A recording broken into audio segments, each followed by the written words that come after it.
everyone, welcome back to WHU TV. It's nice to see you. I hope you're keeping well and having a good weekend. What beautiful weather we're having this weekend, and what a beautiful day it was yesterday at the London Stadium when we watched West Ham 2, Bournemouth 2. As always, guys, this video is sponsored by the channel sponsor 3retro.com, but I'll talk about those guys a little bit later on. But let's start off by talking about the team sheet for the game. Now, as we know, for the Wolves game, and most of this time since Graham Potter's been here, we've gone with a back three and stroke a back five because that seemed to work for quite a fair bit. In the Wolves game on Tuesday night, Potter changed that to a back four for the second half, and that seemed to work a lot better, as we talked about on Tuesday night. So Potter's learnt that lesson and went with Areola in goal with his David James haircut, with a back four of Ollie Scholes, Kilman, Todibo and Wan-Bissaka.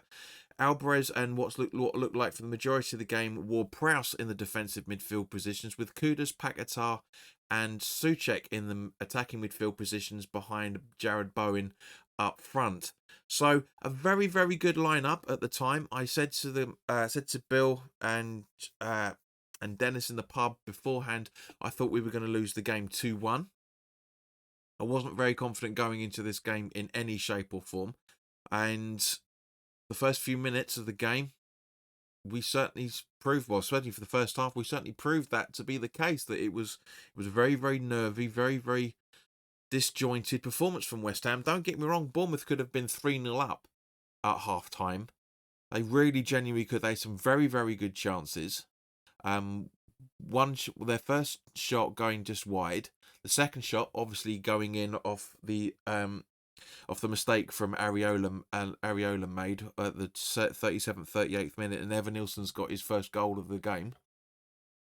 You know, I still think our midfield needs solidifying. I still think our defenders need to take more responsibility for what their decision making they're doing, especially bearing in mind when a goalkeeper's on the floor and there's a big gaping gap behind him in the goal.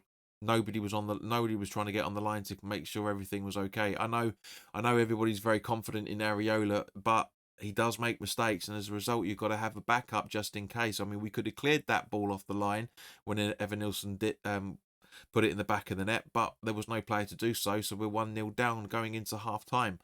You know, as I say, there wasn't really much apart from Aaron Wan-Bissaka looking the best player on the pitch in that game, in my personal opinion. If you don't agree with me, that's perfectly fine. Put your comments in the comment section. Let me know who was your standout player for the whole game, much less the first half. But there really wasn't that much to talk about. It was a very disjointed performance. But as always, as I said, this video is sponsored by the channel sponsor, 3retro.com. Please click the link in the description below that will take you directly through to the West Ham section of their website, where you can purchase some really nice retro gear, as you can see from the icon that's up here, along with track jackets, polo shirts, sweatshirts and t-shirts in the claret and blue made by Admiral and Umbro, so go check those out. And any purchases you make through the link in the description below, like Bill West did earlier this week. Thank you very much, Bill. £2.50 winging its way on its way to the charity Iron supporting food banks.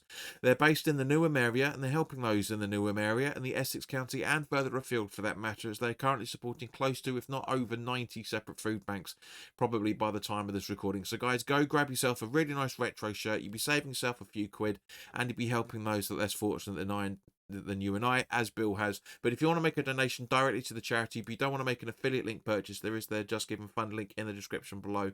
So £1, £2, £5, guys, believe me, every penny helps. And thank you, Bill, for your assistance with that. So, as I say, going into the second half, I thought, just to go back, very quickly to the first half, I thought the officials did relatively okay for the start of the game. As you can hear, my voice is still a little bit croaky. There was a lot of shouting going on, especially in the second half. Most of that was at the officials, unfortunately. But Emerson came on for Ollie Scholes at the start of the second half. I thought it was a little bit harsh, but Scholes is still learning. He's 19. He's only been 19 for literally 3 months now. So, you know, he's learning all the time. Maybe 2 games in a week is too much for him as it stands at the moment. Not physically, but maybe mentally in terms of what he's got to learn. So, I mean, I get it. And, you know, and also for that matter, you know, we had a really, really good double substitution on the 53rd, 54th minute. Soler and Falkwood coming on for Alvarez and Souček respectively. You know, very, very good, very, very good movements from him. And what a corner that Ward-Prowse set up straight up to Fulkrug, and bam, he's only been on the pitch 6 minutes, and 7 minutes, and bam, he's in the back of the net with a great header from him, and we're 1-1. We're 1-1. And as I say, when you watch the replay, you can see when a goal goes in, you can see Ward-Prowse going, yes, you know, he's just like, I've done it, I can do it, I'm setting people up again. It's brilliant. I thought Ward-Prowse played very, very well. I thought, for me personally, my man of the match for the whole 90 was Aaron Wan-Bissaka. He really was for me. Let me know who your man of the match was down below in the comment section. And then literally about, was it 7 or 8 minutes later, really, really good run from Mo Kudus down the left hand side. Ball in, straight into Jared Bowen's path, and he jumps up and makes a great header. Nobody expects it, especially for the distance that it was, but it was inch perfect, and we're 2-1 up. You know, we're going 1-0 down due to defensive errors, going 2-1 up, and then all of a sudden, you know, a few minutes before the end of the game, you know, on the 78th minute, so 10, 11 minutes, we're cruising 2-1 up, and then literally quarter of an hour before the end of the full 90, we concede a ridiculous goal. It's a great goal from Evan Nilsson. Don't get me wrong, for his brace, absolutely is brilliant. But at the same point, from our perspective, we should have been closing Houston down better, who fed Evan Nilsson in. But we weren't, and so it's 2-2 with 11, with 12, 15, 16, 17 minutes to go. The added time was a bit weird for both halves as well, for that matter. But as I say, it does feel there is a bit of disappointment there, because it does feel like we've dropped those points that we really hard earned in that second half. Once again, first half shocking for a lot of movements, especially with the midfield movements. Or lack thereof, because they were coming straight through us left, right and centre. But really hard fought second half, second half, and going in there, and we were 2-1 up, and then literally 11 minutes later we're losing those points, and we just take a point at the end of the game. So it hurts from that point of view. But at the same point, we're so close to the end of the season now. I hate saying it's a write-off, but it is. It generally is a write-off this season. You know, so we have to wait and see. And of course, guys, put your comments in the comment section below. Let me know your thoughts on it. Obviously, we've got Liverpool away next weekend, or this time next week, basically, by the time you guys get to see this.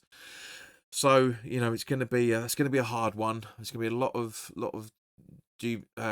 dubious people out there, myself included, how we're going to get on. But we will do the watch along on Sunday afternoon, guys. So come on to the channel. Make sure you like, share, and subscribe. And I hope to see you next weekend live. But as I say, the preview will be going up on Thursday night, as they usually do. And I'll see you very, very soon. Have a great week, and all the best, and take care, and go out and enjoy that sunshine. Take care now. Bye bye.